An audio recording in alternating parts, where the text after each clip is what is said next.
Assalamualaikum. Waalaikumsalam. Oh, mari Pak Ik, masuk. Silakan masuk. Oke. Selamat siang Pak Dino. Iya, masih lagi. Mari silakan duduk.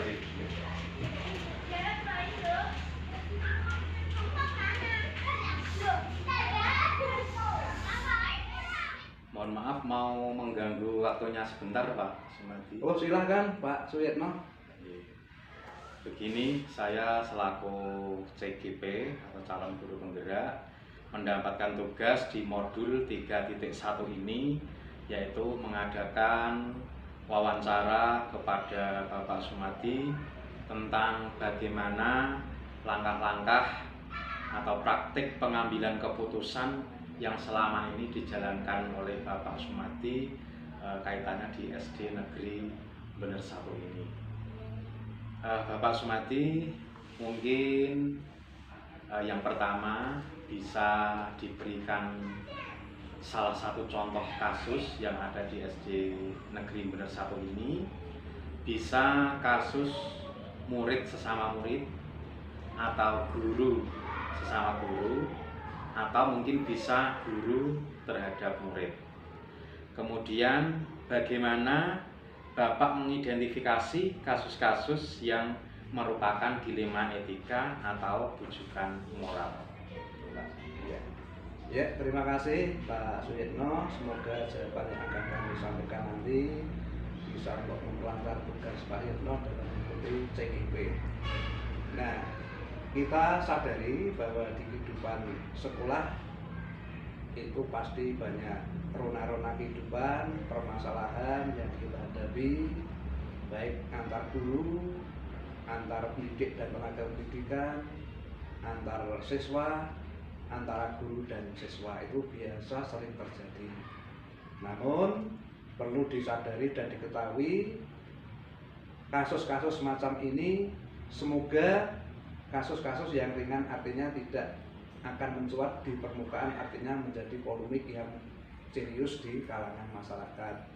Nah, kami akan mengambil contoh yang sering kita jumpai dan sering kita alami, termasuk Pak Yetno sendiri juga sering menghadapi terhadap kenakalan siswa. Artinya dari murid sesama murid itu sering terjadi, yang semula anak-anak didik kita terutama pada waktu istirahat itu bersenda gurau, bermain-main, tetapi kelamaan akan menjurus terhadap ini Pak yang kita kenal dengan bullying atau perundungan. Itu sering terjadi. Contoh, memanggil nama tidak sesuai dengan nama, artinya apa ya, kalau kami boleh menyampaikan wadangane itu apa ya, Parapan. Nah, parapan itu bisa terjadi, itu termasuk salah satu bullying atau perundungan. Ya. Kemudian juga ada yang bentuk kekerasan, ada yang ini tadi bermain apa ya, kalau kami boleh menyampaikan tadi hanya latihan pencak silat, akhirnya pencak sesungguhnya, ada yang kena dan sebagainya. Kemudian ada yang terluka, dan dari si anak tersebut akhirnya setelah pulang ditanya orang tua, loh kenapa kok pipimu merah, kenapa kok jidatmu bengkak, dan seterusnya. Nah, akhirnya anak itu akan cerita dengan orang tua yang tadinya hanya bermain-main, akhirnya akan menjurus terhadap kasus perundungan. Nah, inilah contoh-contoh yang sering kita hadapi semacam itu. Karena yang namanya anak memang ini perlu membutuhkan bimbingan, membutuhkan pendidikan dari orang tua yang kalau di sekolah adalah bapak ibu guru. Nah, maka kasus-kasus semacam itu sebagai seorang guru, seorang pendidik harus benar-benar bisa mengidentifikasi. Jangan sampai nanti kalau apa ya, artinya kalau nanti kita memanggil kedua belah pihak antara yang korban dan pelaku, kemudian dibuntuti dengan orang tua masing-masing, memang kita harus hati-hati. Harus pertama mengidentifikasi masalah.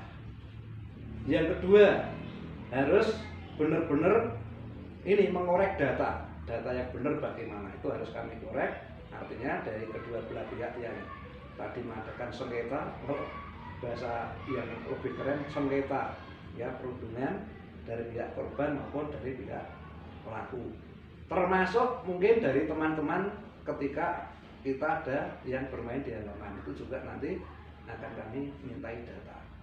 Jadi nanti yang namanya identifikasi memang ini kita butuhkan, sehingga nanti kalau kita akan memunculkan suatu keputusan ini benar-benar akan tidak ada yang merasa dirugikan. Itu Pak Yitno. Terima kasih. Jadi ya salah satu contoh kasus yang ada di sekolah ini adalah perundungan. Perundungan, ya, perundungan. Walaupun awalnya itu anak-anak itu hanya Ya, bermain-main, gurau, dalam mengisi waktu istirahat dan sebagainya. Itu kan biasa yang namanya anak. Kemudian dari kasus tersebut, bagaimana Bapak menjalankan pengambilan keputusan di sekolah, terutama kasus-kasus di mana ada kepentingan yang sama-sama benar? Nah, ya, ini langsung. Ini juga masih ada kaitannya di pertanyaan nomor 1 itu mestinya Pak Yitno, karena ini memang harus secara beruntun dari step by step, nanti akhirnya akan bisa menyimpulkan nanti di akhir pertanyaan Pak Suyitno. Nah, begini Pak Suyitno, kita harus benar-benar ekstra hati-hati, artinya mencari sumber yang tepat, karena yang namanya anak atau yang namanya korban dan pelaku pasti akan punya pembelaan, itu pasti. Oke, dengan alasan sendiri-sendiri atau alasan masing-masing. Nah, itu memang kita panggil satu persatu dulu, kita panggil ke kantor atau di ruang khusus, ya, kita panggil secara perorangan dulu satu persatu. Setelah satu persatu selesai dari data yang kita kumpulkan, kemudian kita undang bersama, kita cross check.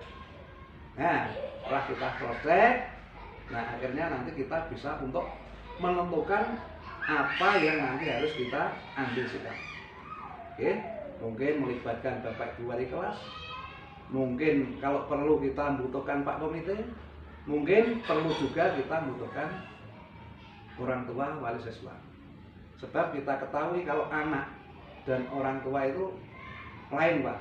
Anaknya sudah rukun, tapi orang tuanya, nah dengan adanya kasus kejadian ini tidak akan rukun-rukun. Nah, ini yang sulit untuk kita jadikan ya, mengambil suatu keputusan semacam itu, sehingga kedua belah pihak, baik anak, baik orang tua, ini semua sama-sama bisa menurut. Terima kasih. Mungkin selanjutnya bisa lebih detail disampaikan untuk langkah-langkah atau prosedur apa yang biasa Bapak lakukan selama ini. Artinya kiat-kiatnya ya, kiat-kiat, teknik-teknik supaya dalam benar-benar dalam mengambil keputusan tidak ada yang dirugikan, tidak ada yang namanya diuntungkan. Kalau yang diuntungkan pasti yang satu dirugikan. Maka langkah yang pertama adalah mengidentifikasi keputusan dulu. Saya itu memutuskan ini apakah nanti sudah adil di dua belah pihak. Itu yang pertama. Yang kedua, mengumpulkan informasi yang valid. Informasi valid artinya informasi yang dapat dipertanggungjawabkan. Yang ketiga, cari solusi alternatif. Alternatif artinya kalau bisa ya didamaikan dengan baik-baik. Artinya diberi pengertian, diberi pengarahan-pengarahan, bimbingan-bimbingan, akhirnya rukun. Itu namanya solusi alternatif. Yang kedua, mempertimbangkan bukti-bukti. Wah, ini yang salah siapa, yang benar siapa. Setelah dari tadi hasil wawancara dari pelaku dan si korban, nah ini kita padukan. Artinya kita mestinya kalau boleh kita harus cari jalan damai saja, tidak harus mengambil keputusan kamu harus ini, kamu saya skoros dan sebagainya, itu jangan sampai. Itu adalah alternatif yang terakhir.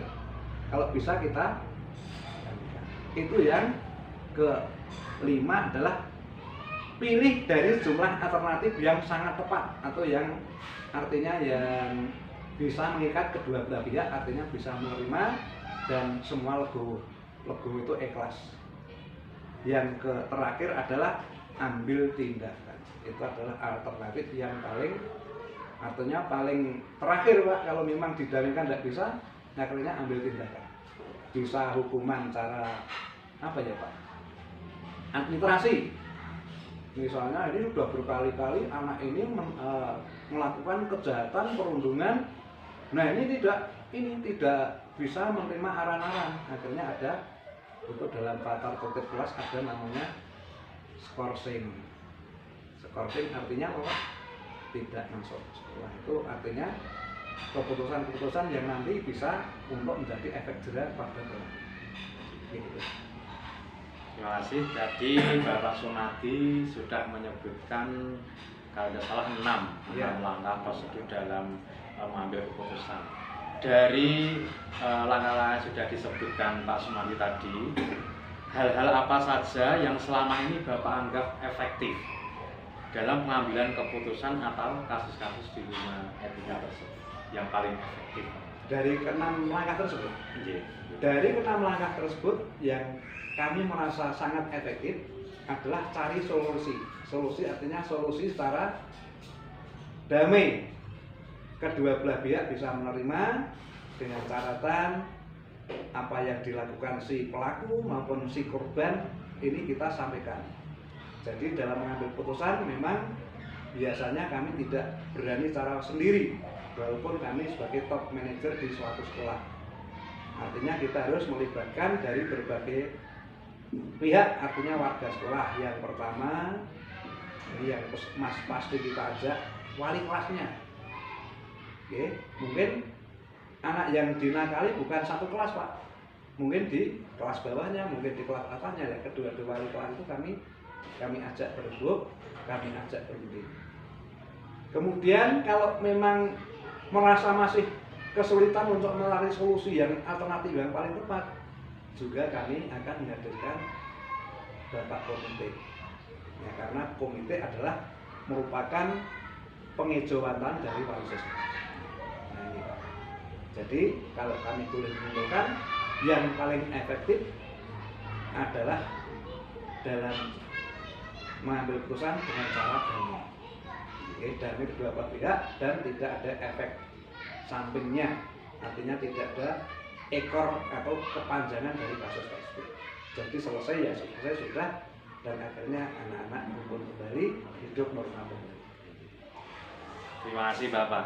Dari hal-hal efektif yang sudah dilaksanakan oleh Bapak Sunadi tadi dalam mengambil keputusan, itu tentunya juga ada tantangannya Pak. Nah, sekarang kira-kira hal apa yang paling menantang dalam Pak Sunadi dalam pengambilan keputusan tersebut? Tantangannya mungkin. Nah, tantangan yang bisa terjadi dan ini juga kami pernah melakukan. Ini begini Pak, tantangannya memang kalau kami boleh menyampaikan, ini justru bukan dari apa ya, dari sekolah, tapi malah justru dari pihak wali siswa Pak.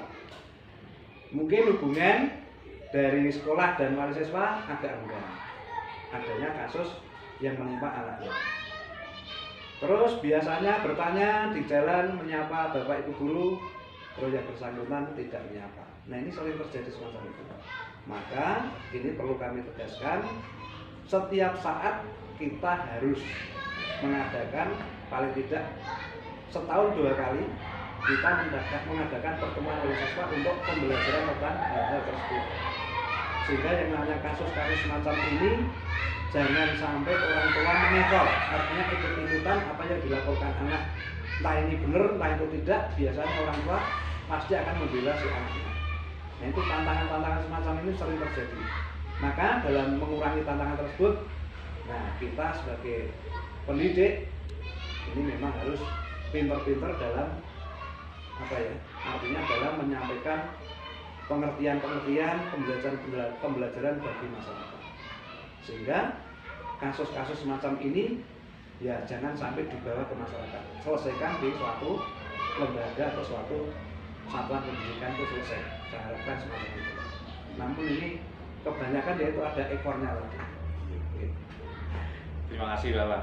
ketika ada suatu kasus ya, misalkan tadi sudah disebutkan adalah suatu perundungan ada murid seperti itu, apakah Bapak mempunyai jadwal tertentu dalam sebuah penyelesaian kasus tersebut?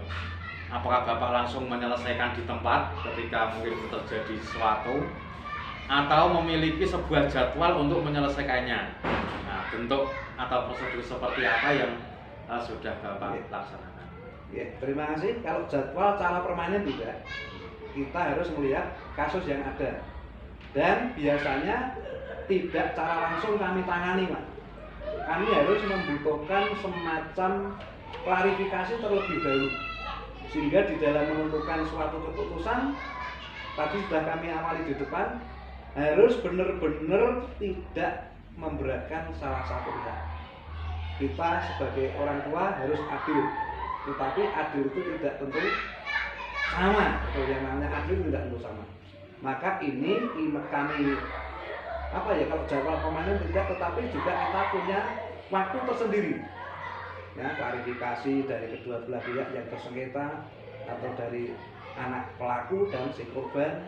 Kemudian juga prospek terhadap teman-teman yang tadi bermain bersama, termasuk prospek pada wali kelasnya, termasuk prospek kepada bapak ibu guru yang lain. Atau boleh juga kami menghadirkan kepada wali siswa dari kedua yang belah pihak, baik yang si korban maupun dari yang pelaku. Kami kumpulkan informasi, kita olah, kemudian setelah kita olah mestinya ada titik temu, titik simpul, dan itulah yang akan keluar sebagai keputusan yang kita ambil bersama. Jadi tidak secara spontan, tapi pada dasarnya kasus itu segera kita selesaikan, tetapi tidak pada waktu terjadi kasus langsung diselesaikan. Kalau kasusnya berat kan pasti kita punya ini, Pak, harus cari data-data yang, tetapi hanya sebatas anak ini nangis, nah ini biasa langsung kita damaikan dan sebagainya. Tapi kalau kasusnya agak berat, kita tidak berani secara langsung mengambil atau menangani kasus tersebut. Keputusan saya langsung. Nah, bukan secara langsung. Jadi lihat kasusnya, Pak, kasusnya semacam apa. Kalau menjurus terhadap ini, Pak, penganiayaan, karena di pasal 351 KUHP penganiayaan itu jelas itu anak-anak akan ranahnya ke ranah hukum, Pak. Kemudian pengeroyokan pasal 170 di 170 KUHP. Kemudian menjelekkan atau mencemarkan nama seseorang di muka umum itu adalah pasal 310 dan 311 KUHP. Nah, jadi semua itu sudah tertera di situ, Pak. Nah, ini mungkin besok-besok anak juga disampaikan hal tersebut sehingga ada kehati-hatian supaya anak tidak terjadi perundungan dengan sesama temannya. Ini mungkin pembelajaran yang bagus. Terima kasih. Tadi Bapak sudah menyampaikan yang mungkin siapa-siapa saja yang mungkin terlibat dalam menangani kasus, kaitannya tentang bagaimana cara mengambil keputusan. Menurut Bapak, orang atau faktor itu yang selama ini mempermudah Bapak dalam pengambilan keputusan itu siapa ini? Oh, begini Pak Yitno. Tadi di awal sudah kami awali bahwa namanya keputusan itu tidak harus tergantung pada top manager di sekolah. Kita perlu mengadakan koordinasi, okay? Koordinasi dari warga sekolah, dan notabene adalah bapak ibu guru pendidik dan tenaga pendidikan, juga termasuk kalau itu tidak selesai juga harus menghadirkan partner kerja kita. Ya, partner kerja kita di satu lembaga pendidikan adalah komite. Nah, maka ini adalah figur-figur yang dapat membantu dalam menyelesaikan kasus, Pak. Sebab yang namanya komite adalah merupakan pangejauhan dari wali siswa. Mungkin dari bapak ibu guru dengan menyampaikan permasalahan, menyampaikan suatu pengarahan, suatu pembinaan itu tidak masuk. dengan wali siswa atau dengan siswa. Mungkin dari Pak Komite satu dua kata itu akan lebih mengena menyasar. Jadi kalau menurut hemat kami yang paling menyenangkan sebetulnya ya dari warga sekolah sendiri, Bapak Ibu guru dan komite saling berembuk bersama. Ini Pak. Jadi tidak ada yang spesial, wah yang bisa menentukan menyelesaikan masalah dan Pak Komite tidak. Jadi ini merupakan yang namanya partner kerja Bapak Ibu guru dan komite. Ini bisa berembuk bersama. Jadi secara kolektif Pak. Bagus sekali. Nah, dari semua hal yang sudah Bapak Sumadi sampaikan tadi, kira-kira pembelajaran apa yang dapat Bapak Sumadi petik dan pengalaman mengambil keputusan kaitannya tentang di rumah etika tersebut? Terima kasih Pak Yitno. Dari rangkuman pertanyaan Pak Yitno, akhirnya kami bisa stressing, menggarisbawahi dengan adanya kasus-kasus yang kami ambil contoh adalah perundungan. Ini adalah dengan adanya kasus si A dan si B, ini akhirnya dari semua siswa yang kita miliki, anak-anak kita akhirnya bisa terbuka hatinya, terbuka pikirannya, bahwa saya melaksanakan semacam ini adalah tidak baik. Nah, itu sebagai contoh-contoh yang tidak baik, akhirnya anak-anak tidak akan menirunya. Nah, tidak akan menirunya. Sehingga anak-anak yang nanti kok suatu saat ada yang melakukan perundungan, nah dia harus siap mental, siap segala tindakan, siap segala keputusan yang diambil dari sekolah. Artinya ini merupakan pembelajaran bagi semua anak. Ya, maka dapat kami simpulkan dengan adanya stop perundungan, stop bullying, ini akan menjadi kehidupan yang kondusif di suatu sekolah. Artinya akan membawa pembelajaran kondusif, kekeluargaan baik, tentram, damai, nyaman, aman, dan akhirnya amin. Ya, amin itu akhirnya diberkahi oleh Allah Subhanahu wa Ta'ala. Jadi dalam kesimpulan ini, mari kita mengajak semua warga sekolah, baik Bapak Ibu guru sendiri, baik antara guru dan siswa, baik antar siswa sendiri, mari kita jaga jangan sampai terjadi perundungan atau bullying atau kasus-kasus yang lain yang bisa mencemarkan nama baik sekolah. Demikian Pak Yitno jawaban dari kami, mungkin kurang memuaskan, mohon maaf. Itulah yang dapat kami membantu Pak Yitno dalam ini memenuhi tugas dari CGP-nya, semoga mendapat hasil yang memuaskan. Terima kasih dari kami. Ya, terima kasih Pak Sumadi yang sudah memberikan waktunya kepada saya, yaitu kaitannya tentang pemenuhan tugas, yaitu demonstrasi kontekstual modul 3.1, yaitu bagaimana praktek baik yang sudah Bapak Sumadi laksanakan di SD Negeri Nomor 1 itu kaitannya tentang pengambilan keputusan. Terima kasih Pak Sumadi. Sekali lagi saya apabila ada kesalahan minta maaf yang sebesar. Sama-sama Pak Yitno, kami selalu mendoakan semoga Pak Yitno selalu diberi kesehatan, kemudahan, dan diberi karunia kecerdasan berpikir sehingga CGP ini segera selesai dan segera bermanfaat bagi anak didik kita. Terima kasih Pak Yitno. Saya mohon diri Pak Sumadi. Oke, terima kasih. Monggo dilanjutkan untuk aktivitasnya. Terima kasih.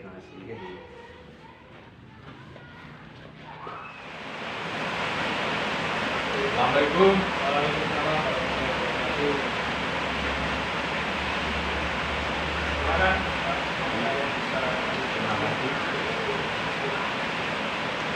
Ini Pak Yuli, saya selaku calon guru pemberdayaan angkatan 5 ini mendapatkan tugas yaitu di demonstrasi kontekstual modul 3.1,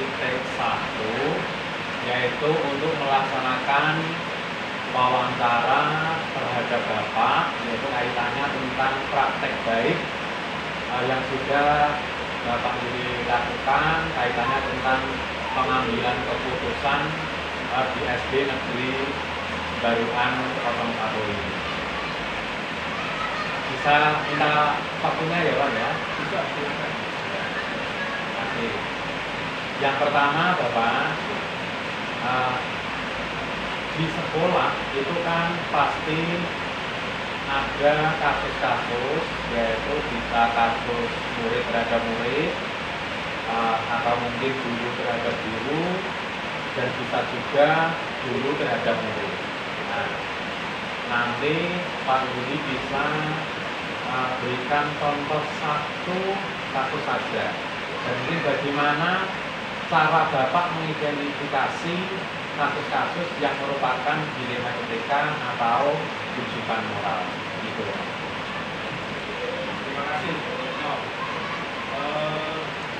Selama ini jujur saja di sekolah kami, meskipun mereka terlalu besar kasusnya, pasti ada beberapa yang melibatkan, terutama melibatkan anak didik, kemudian kalau guru dengan guru, kemudian guru dengan siswa, dan atau sebaliknya.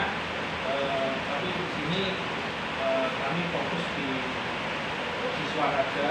Itu memang tidak sedikit yang melaksanakan atau yang mempunyai kasus-kasus termasuk etika atau moral, itu di siswa itu tidak sedikit. Tapi yang bisa kami ambil sebagai salah satu contoh adalah tentang kemarin belum lama ini kasus anak yang membuli temannya. Dari kasus tersebut, identifikasi kami dibantu oleh guru kelas bersama, itu selama ini anak tersebut awal-awalnya rajin masuk sekolah, tiba-tiba 1 minggu tidak berangkat sekolah, di izinnya itu karena sakit. Kemudian identifikasi yang berikutnya, kami yang tersebut di sekolah itu sering menyendiri, dia tidak berinteraksi dengan temannya atau merasa minder atau gimana. Itu kami pantau beberapa hari ini tetap seperti itu, sampai puncaknya itu 1 minggu tidak berangkat sekolah. Nah, ternyata setelah kami dan guru kelasnya datang ke rumah, itu ternyata ceritanya anaknya sering dibully temannya. Kalau itu dari berangkatnya sering siang, kemudian nilainya kurang bagus, bahkan karena dia itu agamanya beda sendiri dengan temannya, ada beberapa temannya yang membuli dengan agama sementara berbeda dengan lain. Ya, dari itu identifikasi kami terhadap anak tersebut, mulai dari tidak berangkat 1 minggu, sering menyendiri di sekolah, tidak berinteraksi dengan teman-temannya, dan sebenarnya masih banyak lagi. Itu beberapa contoh dari identifikasi terhadap anak tersebut. Sehingga kami langsung datang ke rumahnya kami kemarin itu, ceritanya seperti itu. Jadi salah satu kasus yang Bapak sampaikan tadi adalah bullying ya Pak ya. Ya, walaupun awalnya itu yang namanya anak itu kan mungkin hanya bersenggol-senggol atau hanya main-main semacam itu Pak ya. Tapi mungkin anggapan orang tua dan sebagainya itu adalah bullying atau perundungan. Kemudian bagaimana Bapak selaku Kepala SD Negeri Baruan 1 itu menjalankan pengambilan keputusan di sekolah, terutama kasus-kasus di mana ada dua kepentingan yang sama-sama benar, gitu Pak, atau sama-sama mengandung nilai kebajikan. Saya ngambilnya lanjutkan dari apa saja ya. Itu kemarin kami setelah mendapat laporan seperti itu, kami tidak langsung percaya karena mungkin yang namanya anak versinya juga berbeda-beda. Alasannya seperti ini, karena dia seperti itu. Akhirnya kami mengambil keputusannya dengan mencari alasan-alasan dari anak-anak itu, termasuk dari si korban sendiri. Bisa bisa seperti itu. Dengan cerita dari anak tersebut kemudian kita tampung, setelah itu kita ambil juga dari anak-anak yang sering membuli itu kita tampung, akhirnya dari beberapa hasil alasan anak-anak itu, hasil informasi yang kita terima itu akhirnya kami kumpulkan dan kami mengambil keputusan bahwa memang betul anak itu sering dibully oleh teman-temannya, sehingga keputusan yang kami ambil itu akhirnya kami harus betul-betul membina anak-anak yang sering membuli temannya itu, dan perlu bimbingan khusus untuk anak-anak tersebut. Dan yang yang menjadi korban kita beri motivasi untuk tetap berangkat sekolah tanpa ada rasa takut, tanpa ada rasa khawatir. Jika terjadi apa-apa nanti bisa langsung koordinasi dengan bapak. Itu dari kami terkait dengan kasus yang di atas tadi. Ya. Kemudian langkah-langkah atau prosedur apa Pak yang biasa Bapak lakukan selama ini? Kami sering berkoordinasi dengan orang tua yang sering mengantar anak itu bahwa untuk membimbing anak-anak. Kalau di sekolah itu dari segi pelajaran saja ada jamnya sudah tidak cukup, mungkin dari segi moralnya kami bisa dibantu dari orang tua, kemudian dari komite itu pada waktu rapat kami juga sering menyampaikan bahwa yang terpenting itu adalah moral anak-anak dan etika anak-anak, etika laku anak-anak, karakter itu yang paling penting kita lakukan demi kemajuan demi anak-anak, sehingga hal-hal yang demikian tadi tidak terulang lagi. Ya, kami mungkin pembinaan, mengundang guru ngajinya anak di rumah, kemudian kita beri nasihat-nasihat, kemudian juga orang tuanya diundang untuk pembentukan karakter anak dan moral anak.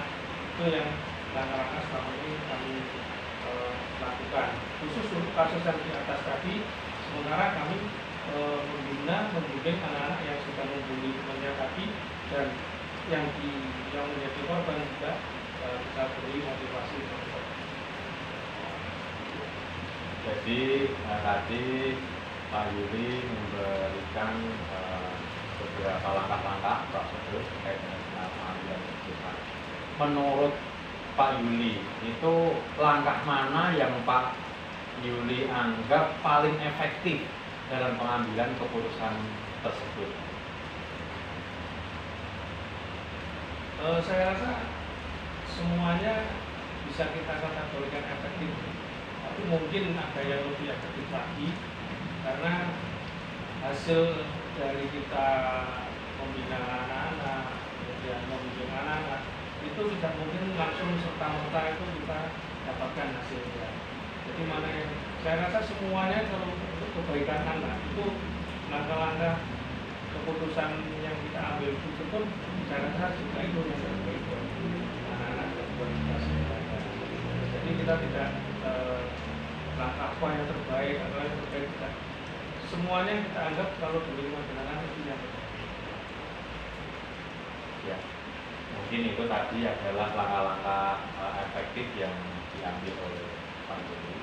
Dari langkah-langkah tersebut pasti ada kendala atau tantangannya, Pak. Ya, menurut Pak Yuli, kira-kira tantangannya apa ini untuk mengambil keputusan dari kasus ini? Ya, setelah kita mengambil keputusan kebijakan terutama untuk anak-anak dari kasus yang kami sampaikan di atas, itu dari segi siswanya sendiri itu sebetulnya setelah kejadian tersebut itu sudah mulai berinteraksi, mulai sudah berkomunikasi lagi, mulai bisa bermain bersama. Tapi yang menjadi kendala kami itu malah di orang tua. Kadang orang tua itu anaknya sudah mulai baik kan sudah, tapi orang tuanya yang masih masih ada rasa tidak terima atau merasa masih jengkel. Itu yang dari segi orang tua kendala kami, yang meyakinkan orang tua itu yang kami harus sulit. Padahal anak-anak itu ya seperti yang disampaikan Pak Edi atas tadi, anak-anak mungkin cuma gojek, cuma bersendagurau, tapi orang tua kadang mengambilnya sampai terlalu dalam sehingga ada rasa dendam, ada rasa benci, ada rasa tidak terima, dan itu yang menjadi kendala kami, dan kami berencana depan untuk menyelesaikan segala sesuatunya di samping dengan anak, jadi bisa langsung meminta. Ya, terima kasih Pak. Mungkin ketika di SD Negeri Baruan 1 ini ada suatu kasus, itu apakah Pak Yuli mempunyai jadwal tertentu dalam penyelesaian kasus di 5 TK tersebut? Apakah Pak Yuli langsung menyelesaikan di tempat saat itu juga, atau Pak Yuli memiliki sebuah jadwal untuk menyelesaikannya? Bentuk prosedurnya seperti apa ini, Pak Yuli? Sebuah kasus untuk anak-anak siswa terutama gitu, itu kan kita tidak bisa menduga, tidak bisa mengira, bahkan itu dalam waktu saat itu juga kadang bisa terjadi anak seperti tadi bully atau bertengkar atau apa. Kalau kita menjadwal segala sesuatu itu mungkin ya bisa efektif itu mungkin dalam waktu jangka panjang atau menengah gitu. Tapi untuk salah satu kasus yang saat itu juga terjadi, mungkin kita harus langsung bertindak secepat mungkin, kita selesaikan sehingga tidak berlarut-larut, sehingga orang tua juga bisa menerima. Itu biasanya kami tidak menjadwal dulu, tidak ada jadwal dulu, jadi kita langsung identifikasi dari siswa ini, kemudian siswa ini, kemudian temannya juga kita cari informasi dari temannya, guru kelasnya, sehingga setelah ketemu itu semua baru kita melakukan langkah yang selanjutnya tanpa ada jadwal yang terlalu penjadwalan yang untuk jangka panjangnya itu. Jadi kita langsung sebisa mungkin langsung kita selesaikan saat itu juga sehingga tidak berlarut-larut. Terima kasih Mas. Jadi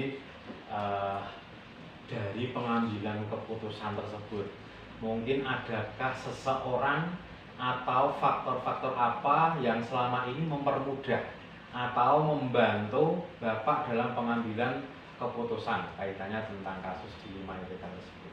Mungkin ada orang atau faktor yang bisa membantu Pak Yuli. Kalau di sekolah otomatis Bapak Ibu guru. Jadi Bapak Ibu guru itu otomatis yang nanti akan bisa membantu kami untuk menyelesaikan permasalahan tersebut. Kalaupun nanti ada kebuntuan atau belum menemui titik terang dari masalah tersebut, mungkin orang tua yang bisa membantu kami. Sampai nanti ke ranah komite pun juga bisa membantu kami. Kalau ada kebutuhan. Kalau selama ini masih bisa kita selesaikan, yang paling penting itu adalah Bapak Ibu di sekolah ini yang kami prioritaskan untuk membantu kami menyelesaikan masalah. Yang terakhir ini Pak Yuli, mungkin dari awal sampai akhir yang tadi sudah Pak Yuli sampaikan, itu pembelajaran apa yang dapat Bapak petik dari pengalaman Bapak mengambil keputusan di 5 TK tersebut? Yang bisa kesimpulan atau bisa pengalaman. Sekali lagi saya mengambil dari satu kasus ini, salah satu kasus yang bully tadi. Setelah kita identifikasi, kita menyelesaikan permasalahan, akhirnya ketemu titik terang. Jadi setelah semuanya beres, kesimpulan kami bahwa ternyata kita itu di sekolah tidak bisa memihak salah satu, kayak itu yang benar, ini yang salah. itu yang benar, ini yang salah, itu tidak bisa. Ternyata kita harus menyelesaikan segala permasalahan, baik itu kasus besar atau kecil, itu harus kita selesaikan bersama-sama, baik itu dari pihak sekolah, pihak orang tua, guru, atau bahkan pihak anaknya sendiri. Kalaupun itu juga kita bisa menggandeng komite. Jadi sebuah kasus permasalahan di sekolah tidak bisa diselesaikan oleh salah satu orang.